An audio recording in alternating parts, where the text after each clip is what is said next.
তো আসসালামু আলাইকুম গাইস, তো কেমন আছো সবাই? তো গাইস আজকে ভিডিওর টাইটেল এবং থাম্বনেল থেকে হয়তো বুঝেই গেছো আজকে ভিডিওর টপিকটা কি। হ্যাঁ গাইস, আজকে ভিডিওর টপিক হলো ব্রাজিলের সময়সূচি নেক্সট ম্যাচের, আর নেইমারকে জুনিয়র কি সিক্স ম্যাচে খেলবে কি খেলবে না তার কিন্তু আজকে ভিডিওতে দেখিয়ে কিংবা বুঝিয়ে দেওয়ার চেষ্টা করবো গাইস। ঠিক আছে, তো গাইস আজকে ভিডিওটা বেশি বড় না করে সংক্ষিপ্তে বলে বুঝিয়ে দেওয়ার চেষ্টা করবো। তো গাইস নেক্সট ম্যাচ কিন্তু স্কটল্যান্ডের সাথে কিন্তু ব্রাজিল খেলবে গাইস। তো গাইস স্কটল্যান্ড কিন্তু অনেক শক্তিশালী দল গাইস। তো গাইস স্কটল্যান্ডের সঙ্গে 25 তারিখে খেলবে রোজ বৃহস্পতিবার গাইস। তো গাইস এবার আসা যাক এই ম্যাচ জেতার সম্ভাবনা গাইস কতটুকু।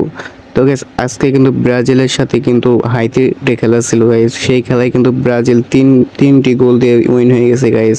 আর অন্য বিপরীত দলে কিন্তু হাইতি কিন্তু একটা গোলও দিতে পারে নাই।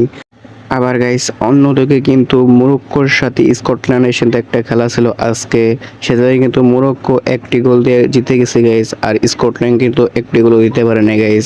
আবার অন্যদিকে পূর্বে কিন্তু ব্রাজিলের সাথে মরক্কোর কিন্তু খেলা ছিল, সে জায়গায় কিন্তু ব্রাজিল এক আর মরক্কো কিন্তু একটি গোল দিয়ে ম্যাচ কিন্তু ড্র করে ফেলেছিল, কিন্তু মরক্কো কিন্তু ব্রাজিলকে হারাতে পারে নাই।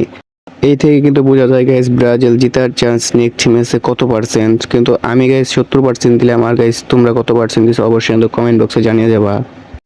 তো গাইস এবার আসা যাক আমাদের video main topic guys, Neymar junior কি নেক্সট ম্যাচে খেলবে নাকি গাইস। তো গাইস নেইমার জুনিয়র কিন্তু ইতিমধ্যে কিন্তু অনুশীলনে ফিরে এসেছে গাইস, 100% শিওর কিন্তু হয়ে গেছে কিন্তু ব্রাজিলের ম্যাচে কিন্তু নেক্সট ম্যাচে কিন্তু নেইমার জুনিয়র খেলবে গাইস। তো গাইস তার কারণ হলো গাইস নেক্সট ম্যাচ কিন্তু ব্রাজিলে উইন হতেই হবে গাইস, তা না হলে কিন্তু গাইস তারা নকআউট ম্যাচে যেতে পারবে না, পয়েন্ট ক্লিপেই বাদ হয়ে যাবে গাইস। তো গাইস এখন পর্যন্ত কিন্তু নেইমার জুনিয়র ব্রাজিলের স্কোর কিন্তু এখন পর্যন্ত পয়েন্ট ক্লিপে বাদ হয় নাই, যার কারণে কার্লো আঞ্চলিক কিন্তু নেক্সট ম্যাচে নেইমার জুনিয়রকে নামাতে চাইতেছে। তো গাইস 20 তারিখ মানে আজকে কিন্তু হাইতির সাথে ম্যাচ ছিল, তারা কিন্তু ইজিলি কিন্তু 3 গোলে জিতে গেছে গাইস। আর এই ম্যাচে নেইমার জুনিয়র না থাকার কারণে কিন্তু তাদের কোনো প্রবলেম হয় নাই, কিন্তু নেক্সট ম্যাচ কিন্তু স্কটল্যান্ড কিন্তু একটু হলো হার্ড দল গাইস, তার কারণে নেক্সট ম্যাচে কিন্তু নেইমার জুনিয়রকে নামাতেই হবে গাইস আমার দিকে। তো গাইস তোমাদের দিক দিয়ে কি মনে হয় তা কিন্তু অবশ্যই কমেন্ট বক্সে বলে যাবা। আর গাইস এই দিক দিয়ে বলা যায় যে নেক্সট ম্যাচে নেইমার জুনিয়র অবশ্যই থাকবে গাইস, সেটা কিন্তু কার্লো আঞ্চলিক একটি ঘোষণা দিয়েছে গাইস অলরেডি। তো গাইস তুমি কোন দল সাপোর্ট করো অবশ্যই কিন্তু কমেন্ট বক্সে বলে যাবা গাইস। আর আজকের ভিডিওটা এ পর্যন্তই ছিল গাইস, সবাই ভালো থাকবেন, সুস্থ থাকবেন, আল্লাহ হাফেজ।